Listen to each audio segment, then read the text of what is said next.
حضرت ابراہیم بہت بڑے مہمان نواز تھے. صرف قربانی نہیں دیتے تھے, سارا سال بہت سارا لنگر, بہت سارا کھانا پینا, بہت ساری چیزیں جاری رہتی تھی. اور جتنے غریب لوگ تھے فلسطین کے, ان کو پتا تھا کہ حضرت ابراہیم علیہ السلام کا لنگر جاری ہے. فلسطین میں جب آپ کا قیام تھا, ایک دفعہ ڈھیروں مہمان آ گئے اور کھانے کو کوئی چیز نہیں. حضرت سارہ اور جناب ہاجرہ دونوں اس وقت موجود تھیں. وہ کہنے لگی ابراہیم بہت سارے مہمان آ گئے تو کیا کریں؟ جناب سارہ کہنے لگی کس طرح کر کے ان کی مہمان نوازی کروں؟ اور حالات یہ ہے کہ قحط پڑا ہوا ہے فلسطین میں, مصر میں, دور دراز علاقوں میں.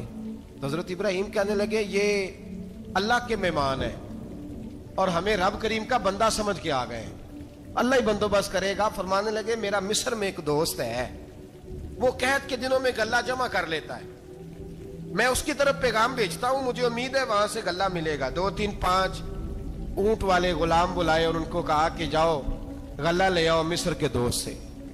وہ لوگ کہتے ہیں ہم غلہ لینے گئے, وہاں جب پہنچے تو حضرت ابراہیم خلیل اللہ علیہ السلام کا پیغام دیا تو آپ کا وہ دوست کہنے لگا غلہ تو بے شمار تھا, مجھے خبر نہیں تھی کہ حضرت ابراہیم کا پیغام آئے گا, تو میں تو سارا تقسیم کر چکا ہوں. لوگ لے گئے, اب تو کوئی شے نہیں.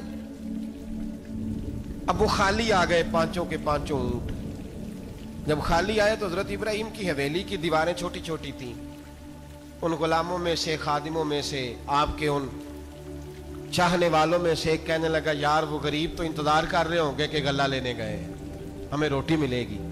چھوٹی چھوٹی دیواریں ہیں, وہ جب دیکھیں گے نا خالی آ گئے تو انہیں تکلیف ہوگی. اس طرح کرو بوریوں میں ریت بھر لیتے ہیں, ریت بھر کے لے جاتے ہیں, بعد میں اندر رکھ کے انہیں سمجھا بہلا لیں گے یا حضرت ابراہیم کو بتائیں گے, وہ خود ہی ان لوگوں کی دلجوئی فرمائیں گے.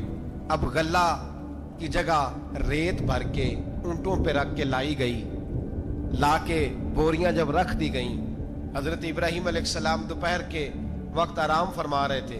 بی بی سارہ اٹھی, کہتی ہیں جب میں نے دیکھا نا کہ بوریاں پہنچ گئی ہیں تو گئی, غلام کو ساتھ لیا اور اس کو جب کھولا نا تو کہتی اتنی حسین گندم میں نے پہلے کبھی دیکھی نہیں تھی, اتنا پیارا دانا میں نے کبھی ملاحظہ ہی نہیں کیا تھا. فرماتی ہیں جب اس کو پیس کر چکی میں روٹیاں پکائیں تو خوشبو دور دور تک پھیل گئی. اعلیٰ غذا بنی, بڑے بڑے کھانے بیبیوں نے مل کے پکائے, چن دیے گئے. حضرت ابراہیم اٹھے تو لوگ کھانا کھا رہے ہیں, سجدہ شکر ادا کیا, اور جب سجدے میں گئے تو وحی آنے لگی, پھر رونے لگے. جب پلٹ کر باہر تشریف لائے تو جناب سارہ کہنے لگی ابراہیم تمہارا مصری یار بڑا اچھا ہے, اس نے اتنی اعلیٰ گندم بھیجی ہے کہ اتنی تو میں نے پیاری گندم کبھی دیکھی نہیں. جناب ابراہیم مسکرائے, فرمانے لگی سارہ یہ مصری یار نے نہیں بھیجی, یہ میرے عرشی یار نے بھیجی ہے, یہ میرے عرشی یار نے بھیجی ہے. بھائی مہمان نوازی مزاج تھا, ہاتھ لٹا دینا مزاج تھا, دوسروں کی اشک شوئی مزاج تھا. حضرت ابراہیم علیہ السلام کا طریقہ ہے قربانی, حضور نے ان کا طریقہ بیان کیا. اگر سال کے بعد قربانی دینا ان کا طریقہ ہے تو سارا سال غریبوں کو روٹی دینا بھی حضرت ابراہیم کا طریقہ ہے. سارا سال غریب کی نوکری کرنا یہ بھی حضرت ابراہیم کا طریقہ ہے. بھوکے کو کھانا کھلانا یہ بھی. میرے مصطفیٰ کریم سید عالم صلی اللہ علیہ وسلم سے صحابہ نے پوچھا حضور بہترین مسلمان کون ہے؟ بہترین مسلمان تو حضور نے فرمایا جو سلام لینے میں پہل کرے اور غریب کو روٹی کھلانے میں سب سے اچھا ہو, وہ بہترین مسلمان ہے, زبردست مسلمان. ہمارے ہاں دعوتیں ہوتی ہیں تو امیروں کی, افطاریاں ہیں تو امیروں کی, اور میرے مصطفیٰ کریم علیہ السلام نے فرمایا بدترین دعوت ہے جس میں امیر بلائے جائیں غریب نہ بلائے جائیں, وہ بدترین دعوت. حضرت ابراہیم کا طریقہ رہا ساری زندگی مہمان نوازی.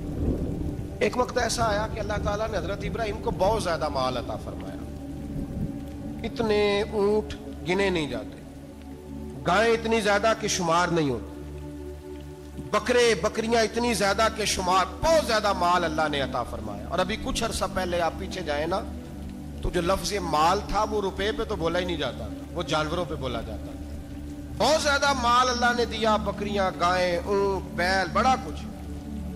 رب کریم نے فرشتوں سے فرمایا کہ واتخذ اللہ ابراہیم خلیلا, ابراہیم میرا دوست ہے. تو فرشتے کہنے لگے یا اللہ جسے اتنا کچھ دیا جائے اس نے دوست تو بننا ہی ہوتا ہے, تو نوازا ہی پڑا ہے, اتنا مال, اتنے کھیت کھلیان, اتنا کچھ. اللہ کریم نے فرمایا جاؤ آزمائش کر لو, امتحان لے لو. فرشتہ امتحان لینے پہنچ گیا. حضرت ابراہیم کے جانور چر رہے ہیں چراگاہ میں، حضرت ابراہیم بھی ہیں، غلام بھی ہیں، بہت بڑا ریوڑ ہے، آپ تشریف فرمائیں۔ ایک فرشتہ آیا تو کھیت میں چھپ کے بیٹھ گیا اور بلند آواز سے کہنے لگا سبحان اللہ والحمد للہ ولا الہ الا اللہ واللہ۔ یہ تسبیح بڑی پسند ہے، محبوب نے ان کی فضیلت بیان کی۔ اب وہ حضرت سیدنا ابراہیم علیہ السلام کھڑے تھے تو وہ کھیت میں بیٹھ کے تسبیح پڑھنے لگا سبحان اللہ والحمد للہ ولا الہ الا اللہ۔ حضرت ابراہیم کہنے لگے یہ میرے رب کا نام کون لے رہا ہے؟ بڑی اس کی میٹھی آواز ہے، بڑی کون ہے؟ ڈھونڈنے لگے، گھومتے گھومتے اس کے پاس چلے گئے، فرشتہ انسانی شکل میں، تو میرے رب کا ذکر کر رہا تھا؟ اس نے کہا میں ہی کر رہا تھا۔ فرمانے لگے یار ایک دفعہ پھر نہیں کرتا؟ تو کہنے لگا ابراہیم پہلے تو میں اپنی مرضی سے کر رہا تھا، تو کہتا ہے تو پیسے لگیں گے، پیسے ہیں تو کر دیتا ہوں۔ حضرت ابراہیم کہنے لگے بول تو کیا لے گا؟ میرے اللہ کا ذکر سنانے کا کیا لے گا؟ کہنے لگا جتنی بکریاں آپ چلا رہے ہیں ساری دے دے تو میں اللہ کا ذکر سنا دیتا ہوں۔ اور آپ نے فرمایا بس جا تیری ساری ہوئی میرے رب کا ذکر سنا۔ اور پھر شروع ہو گیا سبحان اللہ الحمد للہ ولا الہ الا اللہ واللہ اکبر۔ حضرت ابراہیم علیہ السلام کیف میں یار پھر ذرا سنا، نا علما وچ پھسا سانو، تو یار دی گل سنا سانو، ذرا دوبارہ سنا۔ میں پھر سنایا، ایک دفعہ پھر کہا، فرشتہ کہنے لگا بس جی آپ کے پیسے پورے ہو گئے۔ حضرت ابراہیم کہنے لگے چل ایک دفعہ اور سنا۔ کہنے لگا پیسے لگیں گے، تو کیا لے گا؟ کہنے لگا گائیں بھینسیں ساری میری۔ فرمایا بس یار اتنی قیمت، تو سنا صحیح، سارا کچھ ہی تیرا۔ پھر شروع ہو گیا سبحان اللہ والحمد للہ ولا الہ الا اللہ واللہ اکبر۔ گائیں دے دیں، بھینسیں دے دیں، وہ ذکر سناتا ہے۔ حضرت ابراہیم کبھی مچلتے ہیں، کبھی روتے ہیں، کبھی آہیں پڑھتے ہیں، تو میرے رب کا نام لے رہا ہے، ذرا پھر سے لے۔ کیف جاری ہے۔ کہنے لگا بس بھائی۔ حضرت ابراہیم فرمانے لگے تو اور لے لے جو لینا ہے، مجھے ذکر سنا۔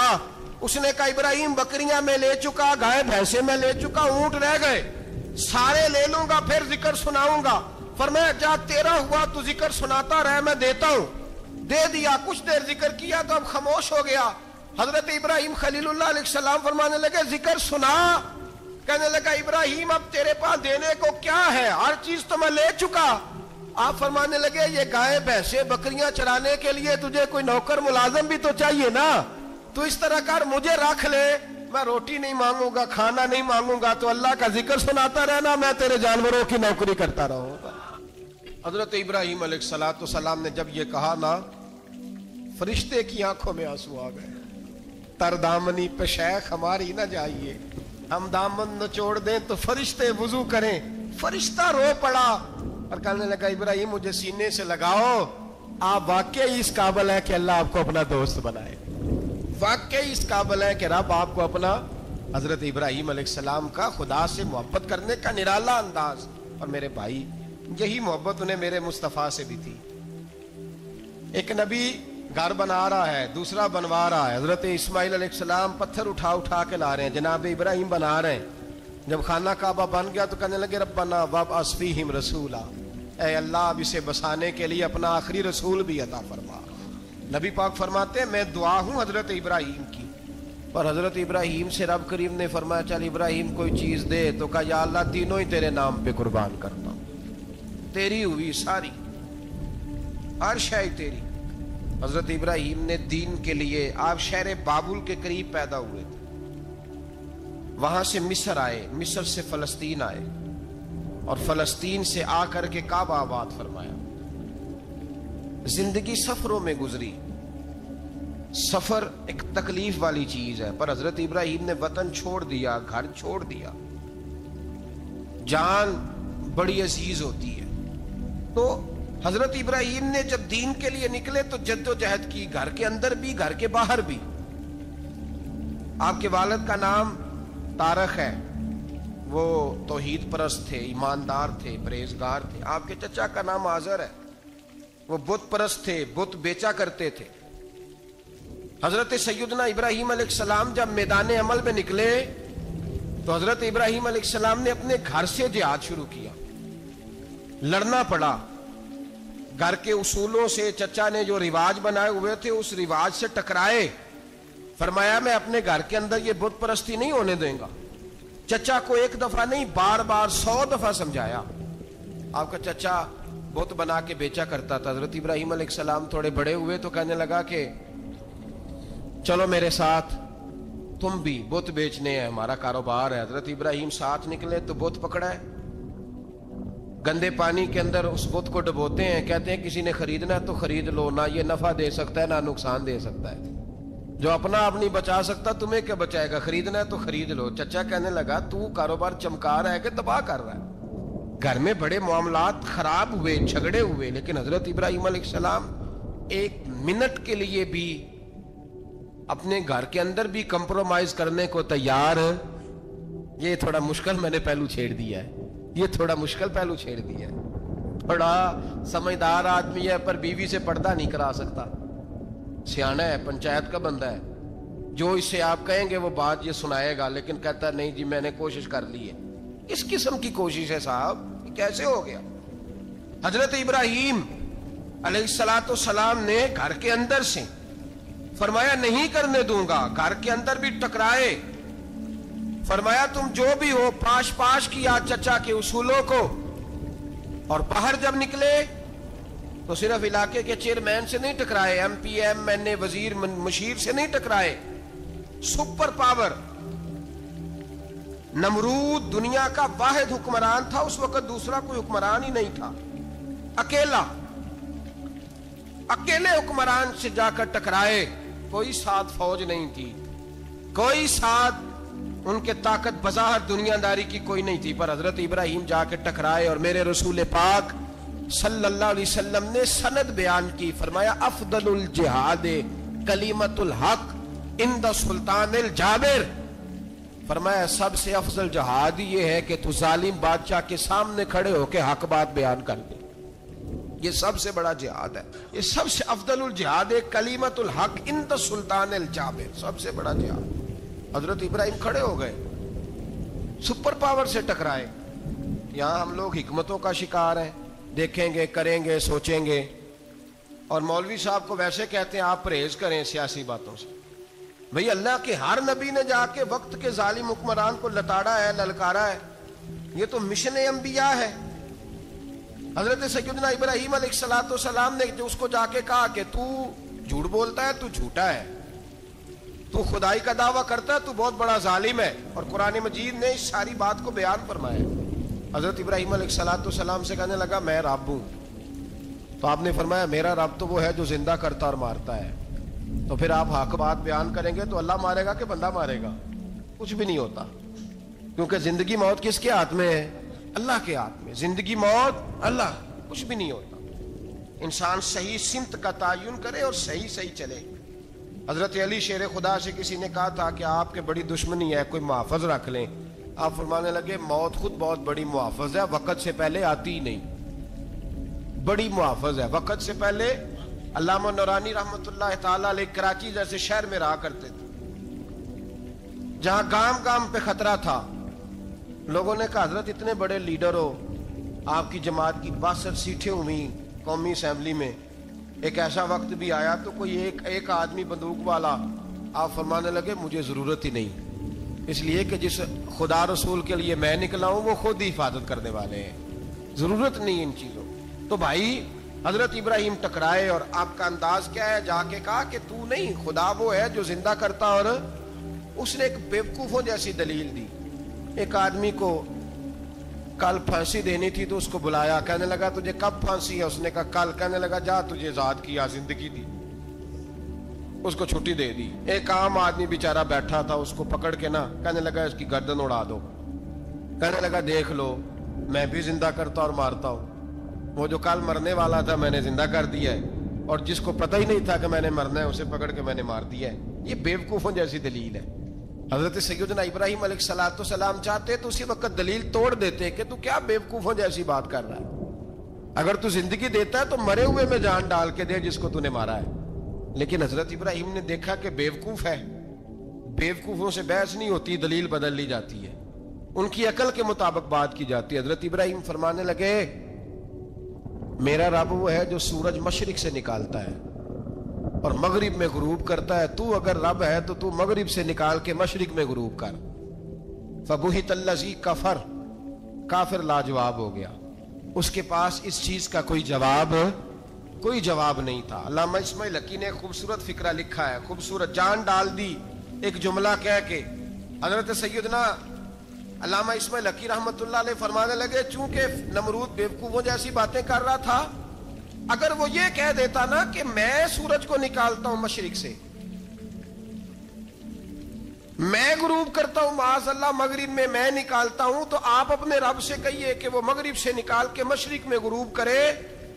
علامہ اسماعیل حقی فرماتے ہیں رب کریم کی آواز قدرت تھی، مالک حضرت ابراہیم علیہ السلام کے اس، اگر وہ کہہ دیتا اور حضرت ابراہیم دعا کر دیتے تو رب کریم نے فرشتوں کو تیار بٹھایا ہوا تھا، فرمایا اگر یہ کہہ دے میرے خلیل سے کہ سورج مغرب سے نکال کے مشرق میں غروب کرنا ہے تو تیار رہنا، جس طرح خلیل کہیں گے ویسے ہی کر دیں گے۔ واتخذ اللہ ابراہیم خلیلا، ابراہیم ہمارا دوست جو ہوا، جیسے کہے گا ویسے کر دیں گے۔ حضرت سیدنا ابراہیم علیہ السلام کی باتوں کا جب جواب نہ دے سکا، دلیل نہیں بندہ دیتا، پھر لڑائی کرتا ہے، پھر جھوٹے موٹے اعتراض کرتا ہے، دلیل ختم ہوتی ہے تو لوگ ذاتیات میں اترتے ہیں، کہتے ہیں یہ کھانستا صحیح نہیں، دیکھتا صحیح نہیں، دلیل ختم، اب ذاتیات پہ اترے، کہنے لگے مجھے پتہ چلا ہے کہ یہ فلانی جگہ گیا تھا تو وہاں جا کے اس نے اس طرح کیا ہے، پھر لوگ ذاتیات پہ اترتے ہیں، جب دلیل کا جواب دلیل سے نہیں دے پاتے پھر ذاتیات پر اتر کر حملے کرتے ہیں۔ حضرت ابراہیم کے دلائل کا جواب نمرود نہ دے سکا تو کہنے لگا کہ اس کو آگ میں ڈال دو۔ قوم گئی ہوئی تھی ساری، آپ نے بات سنی ہوئی ہے، میں نے صرف اشارہ دینا ہے، میلے پہ تو حضرت سیدنا ابراہیم علیہ السلام نے سارے بت توڑ دیے، کلاڑا بڑے بت کی گردن پہ رکھا، واپس آئے کہنے لگے بت کس نے توڑے ہیں؟ تو فرمایا اس سے پوچھ لو جس کی گردن پہ کلاڑا ہے۔ کہنے لگے یہ تو بول ہی نہیں سکتا، تو فرمانے لگے بڑے بیوقوف ہو جو بولتا ہی نہیں، سنتا ہی نہیں، اپنا آپ نہیں بچا سکتا، اس کی پوجا کرتے ہو؟ کہنے لگے پکڑو دلیلیں ختم ہو گئی، اس کو آگ میں ڈالو۔ بہت بڑی حویلی 45 فٹ مربع پہ مشتمل ایک حویلی بنائی گئی اور 45 فٹ اونچی۔ مختلف روایات، علامہ اسماعیل حقی کہتے ہیں کہ 3 مہینے تک نمرود نے کہا کہ اس کے اندر لکڑیاں ڈالو۔ لوگ پوچھنے لگے کتنی دنیا جلانی ہے؟ کہنے لگا بندہ تو ایک جلانا ہے، پر بندہ بڑا تگڑا ہے، ایک بندہ۔ 3 مہینے لکڑیاں ڈالی گئیں، اور لوگوں کی جو تہمات ہوتی ہیں نا وہ بڑی عجیب ہوتی ہیں۔ تہمات میں نے بڑی تفصیل سے رمضان المبارک میں گفتگو کی تھی، بدشگونی، تہمات لوگ لیتے ہیں، اس وقت بھی لوگ تہمات کا شکار ہو گئے، عقیدہ بگڑ جاتا ہے تو وہ عجیب و غریب باتیں کرنے لگتا ہے، تہمات کا شکار ہو گئے۔ بیبیاں نظر مانتی، میں بیمار ہوں اگر صحیح ہو گئی تو اتنے من لکڑی دوں گی حضرت ابراہیم کی آگ جلانے کے لیے۔ ایک عورت لے کے جا رہی ہے لکڑیاں، ایک نیک دل آدمی نے اس سے پوچھا کہاں جا رہی ہو؟ کہنے لگی میں نے منت مانی تھی تو حضرت ابراہیم علیہ السلام کو معاذ اللہ جلانے کے لیے لکڑیاں لے کے جا رہی ہوں۔ تو وہ رب کریم کے بندے کہنے لگے تو ڈھونڈتی رہے گی، تجھے وہ جگہ ملے گی نہیں۔ وہ بی بی کئی مہینے گھومتی رہی، جگہ ہی نہیں ملی جہاں لکڑیاں ڈالنی، ماری گئی۔ تہمات کا شکار ہوئے بہت سارے لوگ، تہمات کا۔ بھائی تہمات دین کے اندر منع ہے، تہمات دین میں کوئی نظر ماننا، کوئی کسی بزرگ کے مزار پہ جا کے سالے ثواب کے لیے کوئی چیز ماننا، یہ تو درست ہوا، لیکن غیر شرعی نظریں مان لینا کہ میں آگ کے گرد چکر لگاؤں گا، میں جناب وہاں جا کے یہ والا تماشا کروں گا، میں دھاگا باندھوں گا، میں رسا کاٹوں گا، میں وہاں گندے ہوں سے پانی پیوں گا، ان کی شریعت اجازت، یہ تہمات ہیں، بدشگونی ہے، دین میں ان کی کوئی گنجائش۔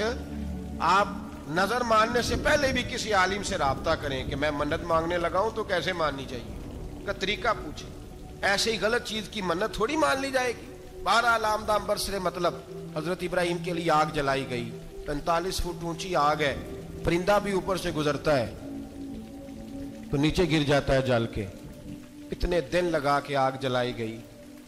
اب حضرت ابراہیم کو جلایا جانے لگا ہے۔ یہاں تو موجے ہے نا، جو کسی ادارے کا سربراہ ہے اس کے لیے موج ہے، کسی جگہ آفیسر بن گیا تو موج ہے، پیر صاحب کے لیے موج ہے، علامہ صاحب کے لیے موج ہے، خطیب صاحب کے لیے موج ہے۔ جلنا کس کو پڑتا ہے؟ وہ حال ہی کوئی نہیں رہا، اللہ ماشاء اللہ وہ لوگ گزر گئے، جو تکلیفیں سہ کے کام کرتے تھے. گزر گیا زمانہ, حضرت سیدنا ابراہیم علیہ السلام کو جلایا جانے لگا ہے, تو اب اتنی بڑی آگ ہے تو ڈالیں کیسے؟ شیطان نے تجویز دی کہ منجنیق بناؤ. منجنیق, بڑے بڑے بانس باندھ کے ان کے نیچے رسا باندھو. وہ جس طرح جھولنے کے لیے جھولا بنایا جاتا ہے, اس طرح ایک منجنیق پرانے زمانے میں اس میں پتھر رکھ کے پھینکے جاتے تھے دشمنوں پہ. وہ منجنیق بنائی گئی کہ دور سے حضرت ابراہیم کو پھینکیں گے. ہاتھ حضرت ابراہیم کے باندھ دیے, پاؤں مبارک باندھ دیے, پوری زمین پہ ایک نام لینے والا خدا کا. اور اس کو آج رسیوں میں جکڑا ہوا ہے. جب پھینکا جانے لگا نا آگ میں, تو حوریں رونے لگی, فرشتے تڑپنے لگے, اے اللہ یہ کیا ہونے لگا ہے؟ ایک تیرا خلیل اور وہ بھی آگ میں. فرمایا جاؤ جا کے اس سے کہو اگر تمہاری مدد لیتا ہے تو اسے بچاؤ. ہوا کا فرشتہ آیا, کہا ابراہیم اگر تو کہے. او بھائی ان چیزوں کو کہانی سمجھ کے نہ سنا کریں, یہ داستان نہیں, یہ وہ طریقے ہیں جو ہمارے رسول نے ہمیں اپنانے کا حکم ارشاد فرمایا ہے. جو عقیدے, یہ وہ نظریات ہیں جو ہمیں اوڑھنے کو کہا گیا. اپنے رب کریم کی رضا پہ راضی رہنے کے یہ وہ خوبصورت مواقع ہیں صوفیاء نے جن کو بنا کر سمجھا کر ہم تک پہنچایا ہے. یہ ہے اہل طریقت کی باتیں. وہ کہتے ہیں یار جس حال میں رکھے راضی رہنا ہے. حضرت ابراہیم علیہ السلام کو پھینکا جا رہا ہے, فرشتہ آیا, اے اللہ کے خلیل اگر حکم دو تو اتنی ہوا چلاؤں کہ نمرودی جل جائے سارے, آگ ان پہ پھینک دی جائے. آپ نے فرمایا تو جا, تجھ سے مجھے کوئی کام نہیں. تھوڑی دیر کے بعد پانی کا فرشتہ آیا, کہا حضور اتنی بارش برساؤں گا کہ آگ بجھ جائے گی. فرمایا تو جا, تجھ سے کوئی کام نہیں. اب جب منجنیق میں رکھ دیے گئے, آگ میں جانے کا لمحہ ہے, تیاری ہے, حضرت جبریل امین حاضر خدمت ہوئے. کہا ابراہیم کوئی حاجت؟ فرمایا تجھ سے کوئی نہیں. کہا چلو مجھ سے نہیں تو رب کریم سے ہی بات کر لو, مجھے پتا ہے میں چھوٹا ہوں, آپ مجھ سے مدد کیوں لوگے, رب کریم سے ہی بات کر لیں.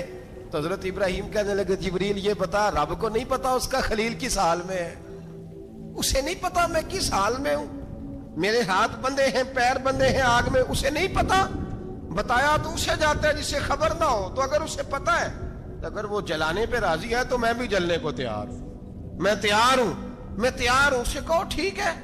حضرت سیدنا ابراہیم علیہ السلام کو منجنیق میں ڈال کے جو پھینکا آگ میں, یا نارکونی بردم و سلامن علی ابراہیم, اللہ نے فرمایا اے آگ میرے ابراہیم پہ ٹھنڈی بھی ہو جا اور سلامتی والی بھی ہو جا. حضرت ابراہیم کو دو فرشتوں نے بٹھا دیا زمین پہ, پھول کھلے ہیں, کونپلیں مہک رہی ہیں, کلیاں خوشبو دے رہی ہیں. حضرت ابراہیم نے سر سجدے میں رکھ دیا, سبحان اللہ والحمد للہ ولا الہ الا اللہ واللہ اکبر. حضرت ابراہیم اللہ کی تسبیح پڑھنے لگے, رب کریم کا شکر بجا لانے لگے. نکلے وہاں سے, کچھ دن گزر گئے, نکلے, حکم ہو گیا ابراہیم علاقہ چھوڑ دو. حضرت ابراہیم علیہ السلام وہاں سے نکل کے مصر آئے, چچا کے پاس ٹھہرے. انہوں نے اپنی بیٹی جناب سارہ کا نکاح کر دیا. کچھ آگے بڑھے تو ایک ظالم بادشاہ سے ٹکرائے. اس نے ایک شہزادی, ایک بادشاہ کی بیٹی قید کی ہوئی تھی, جناب ہاجرہ نام تھا, ان کو قید سے چھڑا کے ساتھ لائے. حضرت لوط علیہ السلام بھی ساتھ. یہ 4 لوگوں کا قافلہ چلا, فلسطین میں جا کے پڑاؤ ڈالا, گھر بار چھوڑا, تبلیغ شروع ہوئی. حضرت ابراہیم کے گھر میں 2 خواتین ہیں, ایک آپ کی بیوی ہیں, ایک حضرت ہاجرہ ہے.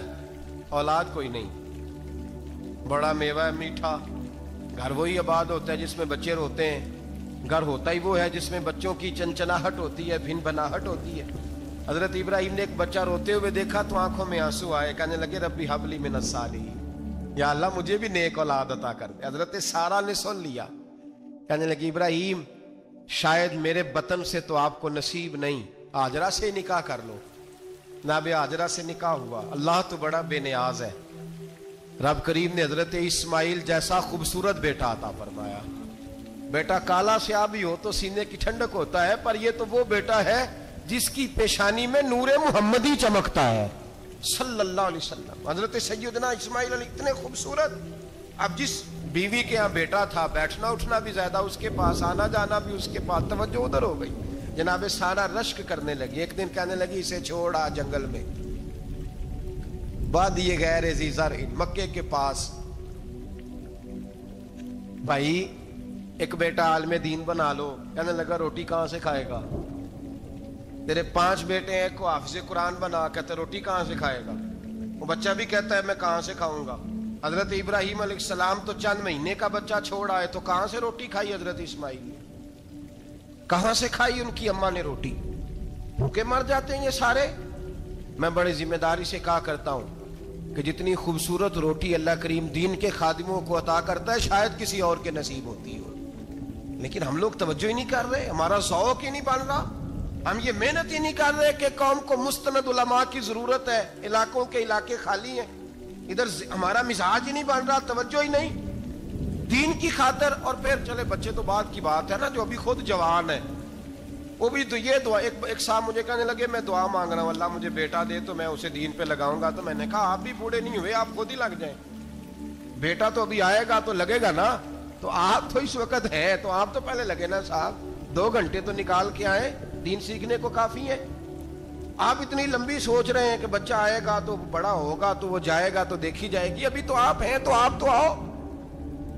حضرت ابراہیم نے بچہ وہاں چھوڑا، یہاں سے جو عمرہ کرنے لوگ جاتے ہیں نا، جو حج کرنے جاتے ہیں، ان کو پتا ہے کہ وہاں دنیا کی ہر نعمت ملتی ہے، پھر بھی ڈبل ٹرپل پیسے لوگ جیبوں میں ڈال کے جاتے ہیں۔ حضرت ابراہیم جب وہاں لے کے گئے تو کوئی انسان نہیں تھا، پانی کا قطرہ نہیں تھا، 2 کلو کھجوریں، ایک مشکیزہ، بیوی کو تھمایا۔ ہمارے گھر میں ہزاروں چیزیں پڑی ہیں لیکن وہ جو توکل ہے نا وہ ختم ہو گیا ہے۔ اللہ دے گا، حلال حلال پہ قناعت کرے، جائز جائز پہ بھروسہ کرے، رب کریم عطا کرنے والا ہے، وہ مزاج ختم ہو گیا۔ حضرت سیدنا ابراہیم علیہ السلام 2 کلو کھجوریں، ایک مشکیزہ پانی کا دے کر کے اور وہاں بٹھایا آپ نے اپنے بچے کو اور اپنی زوجہ جناب ہاجرہ کو، اور بٹھا کر کے یہ واپس پلٹنے لگے تو حضرت ہاجرہ سلام اللہ علیہ نے آواز دی، کہا ابراہیم کس کے سہارے پہ چھوڑ کے جا رہے ہیں؟ جہاں آب زمزم کا کنواں ہے نا، جو لوگ گئے ہیں جنہوں نے صفا مروہ کی صحیح کی ہے، صفا مروہ سے باہر نکلے نا، سرکار کی ولادت کا مقام ہے، اس جگہ پہ آب زمزم کا کنواں تھا، وہاں حضرت سیدنا ہاجرہ کو بٹھایا، کوئی چیز نہیں، کوئی درخت نہیں، کوئی کھیت نہیں، کوئی پانی نہیں، کوئی کنواں نہیں، وہاں بٹھایا اور بٹھا کر کے نکلنے لگے تو جناب ہاجرہ فرمانے لگی ابراہیم کس کے سہارے پہ چھوڑ کے جا رہے ہو؟ کہنے لگے اللہ کے سہارے پہ۔ تو پاک باز بی بی نے ایک لفظ پوچھا، کہا ابراہیم یہ میرے رب کا حکم ہے، یہ میرے بس جن کا عقیدہ توحید مضبوط ہو ان کے لیے ایک جملہ کافی ہوتا ہے، یہ میرے اللہ کا حکم ہے؟ تو جناب ابراہیم علیہ السلام فرمانے لگے ہاجرہ ہاں رب کا حکم ہے۔ جب یہ لفظ کہے تو چاہیے تھا نا حضرت ابراہیم تسلی دیتے، تو بی بی صاحبہ تسلی دینے لگی، عرض کرنے لگی ابراہیم اگر اللہ کا حکم ہے تو پھر آپ ہماری فکر نہ کرنا، اگر یہ رب کا حکم ہے تو پھر ہماری فکر نہ کرنا، جس رب نے ہمیں یہاں تک پہنچایا ہے وہ ہمیں کبھی بھی ضائع نہیں فرمائے گا، پھر فکر نہ کرنا۔ حضرت ابراہیم آ گئے، یہ بات آپ نے سنی ہوئی ہے، اشارہ کرنا مقصود ہے۔ 13 سال میں چلے مان بھی لیا جائے بعض روایات کی روشنی میں کہ آتے جاتے بھی رہے، لیکن مکمل دیکھ بھال اپنے بچے کی پرورش میں پورا حضرت ابراہیم علیہ السلام کا کردار، سارا کردار ماں کا تھا۔ میں جب خواتین کے بارے میں کوئی بات کرتا ہوں تو میں آپ کو اکثر کہتا ہوں کہ یہ صرف بیوی کے لیے حکم نہیں ہوتا، یہ ٹریننگ بیٹی کو دینی ہے اور بہن کو دینی ہے، یہ تربیت کرے اپنے گھر میں۔ میں تجربے کی روشنی میں یہ بات عرض کیا کرتا ہوں کہ بھائی بچے باپ کے فرما بردار اس وقت ہوتے ہیں جب اماں انہیں باپ کا فرما بردار کرتی ہے، اور بچے باپ کے نافرمان بھی تب ہوتے ہیں جب اماں انہیں باپ کا۔ میں نے اپنے کانوں سے سنا ایک دفعہ ایک بچہ اپنے باپ سے کہہ رہا ہے آپ نے تو ساری زندگی باہر گزار دی، پیسے کمانا کون سا مشکل کام ہے، دکھ سکھ تو سارے اماں نے برداشت کیے، سکولوں میں وہ جاتی تھی، فلانا کام وہ کرتی تھی، فلانا کام۔ اب یہ سوچ اس کی ذاتی تو نہیں، یہ اس کو دی گئی ہے، اور اگر اس کو یہ سوچ دے دی جائے کہ اماں کہے کہ میں تو اپنوں میں رہی ساری زندگی، میں نے تو اپنوں میں وقت گزارا، اور تیرا باپ تو کئی دفعہ جنازے بھی نہیں پڑھ سکا، نے تو ماں باپ ایسے دفن کر دیے، وہ اگر یہ سوچ فراہم کرے تو پھر بچہ باپ کا فرما بردار ہوتا ہے۔ اور یہ والی روایتیں ہم بیوی کو سناتے ہیں، حالانکہ کس کو سنانی چاہیے؟ بولیے، بہن اور بیٹی کو, بہن اور بیٹی کو سنائیں یہ باتیں, ان کو سمجھائیں, تاکہ آگے جا کے وہ جو گھر ترتیب دیں وہ گھر بڑا عمدہ اور نکھرا ہوا ہو. حضرت سیدنا ابراہیم 13 سال کے بعد آئے, چونکہ گھر میں اللہ تبارک و تعالیٰ کی دوستی کا چرچا تھا, اللہ تبارک و تعالیٰ کی محبوبیت کا غلبہ تھا. 13 سال کے بعد فلما بالغ معہ السعی, بیٹا جب اتنا بڑا ہوا کہ ساتھ چلنے لگا, تو حضرت ابراہیم نے اپنے بیٹے کو بلا کے کہا, بیٹا مجھے خواب آئی ہے, میں تجھے ذبح کر رہا ہوں, تیری کیا رضا ہے؟ تو حضرت اسماعیل کہنے لگے, یا ابت افعل ما تؤمر, ابا جی اللہ جیسے حکم دیتا ہے میرے ساتھ ویسے ہی کریں, جیسے اللہ حکم دیتا ہے ویسے ہی, بولیے ویسے ہی کریں. حضرت حاجرہ کو کہا کہ ایک دوست نے دعوت کی ہے تو وہاں جا رہے ہیں, بی بی مطمئن ہے, تفصیلات کی ضرورت نہیں, ختم بات, اعتبار ہے, مطمئن ہو گئی. شیطان پیچھے سے آیا اماں کے پاس, ذرا تھوڑی دیر کے لیے تصور جمائیے, یہاں تو پڑوسن آ کے کوئی بات بتا دیتی ہے خاوند کے بارے میں تو کئی مہینے جھگڑا جاری رہتا ہے, پڑوسن محلے دار. شیطان نے آ کے بتایا لفظ کیا ہے, کہا حاجرہ تمہیں پتا ہے کہاں جا رہے ہیں؟ کہا دوست کی دعوت میں. تو کہنے لگے دوست کون ہے؟ رب کریم, اور ابراہیم کا خیال ہے کہ اس رب نے مجھے حکم دیا ہے کہ میں ذبح کروں. تو حضرت حاجرہ کہنے لگی کبھی باپ بھی بیٹا ذبح کرتے ہیں؟ شیطان کہنے لگا ان کا خیال ہے کہ ان کے رب نے حکم دیا ہے. جناب حاجرہ فرمانے لگی اگر رب نے حکم دیا تو پھر تو مجھے شیطان لگتا ہے, تو مجھے شیطان لگتا ہے. کہا کیا مطلب؟ فرمانے لگی اگر رب کریم کا حکم ہے تو میرے پاس ایک اسماعیل ہے, اگر 1000 بھی ہوتے میں سارے اللہ کے راستے میں پیش کر دے دیتی. مالک کا ہی تو ہے سارا کچھ, اسی کا ہے, اس میں لیت اللہ کی کیا گنجائش. حضرت سیدنا ابراہیم علیہ السلام نے بیٹے کے حلق پہ چھری رکھ بھی دی اور چھری چلا بھی دی, رکھ بھی دی, اور وہ تو اللہ کریم نے فرمایا یا ابراہیم قد صدقت الرؤیا, ابراہیم تو نے خواب سچا کر دکھایا, وہ قیامت تک تیرا نام رہے گا.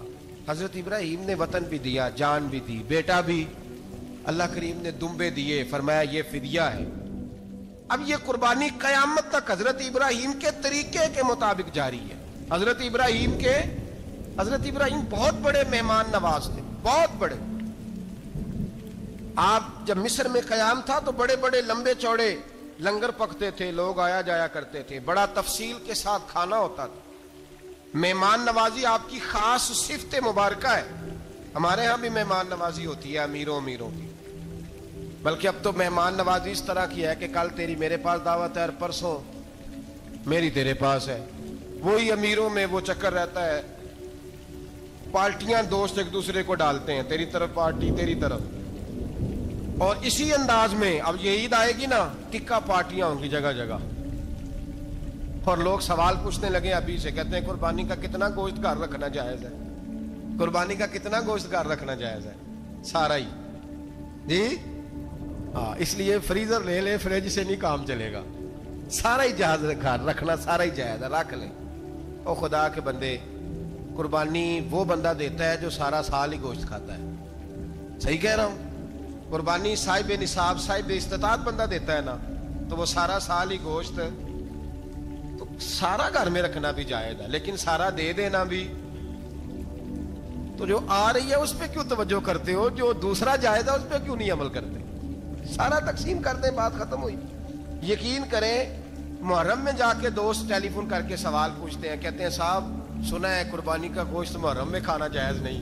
میں کہ نہیں, ربیع الاول چ بھی جائز جی, رجب رمضان تک کھاؤ, کوئی بندہ نہیں منع کرتا, اس لیے کہ کسی کو دینا تو پسند ہی نہیں. یا پھر اس میں سے جو خاص چیزیں ہیں وہ اپنی فریج میں, اور باقی جو ہے وہ دوسروں کے لیے. یہ کیا طریقہ ہے ہمارا, اور اسی پہ عمل ہے. اللہ تبارک و تعالی ہمیں سمجھنے کی توفیق عطا فرمائے. یہ قربانی حضرت ابراہیم کا طریقہ ہے. حضور نے اگرچہ نبی پاک کی اپنی سنت تھی, یہ بھی کہہ سکتے تھے سنتی و سنت ابیکم ابراہیم, میری سنت ہے اور تمہارے باپ ابراہیم کی سنت ہے. یہ نہیں فرمایا. جب صحابہ نے کہا قربانی کیا ہے, فرمایا سنت ابیکم ابراہیم, یہ تمہارے باپ ابراہیم کی سنت ہے. ہر صاحب نصاب پر قربانی واجب ہے. جو زکوٰۃ کا نصاب رکھتا ہو اس پر قربانی واجب ہے, یعنی ضروریات سے زیادہ اتنے پیسے, جتنے پیسوں سے زکوٰۃ فرض ہوتی ہے اتنے پیسے جس آدمی کے پاس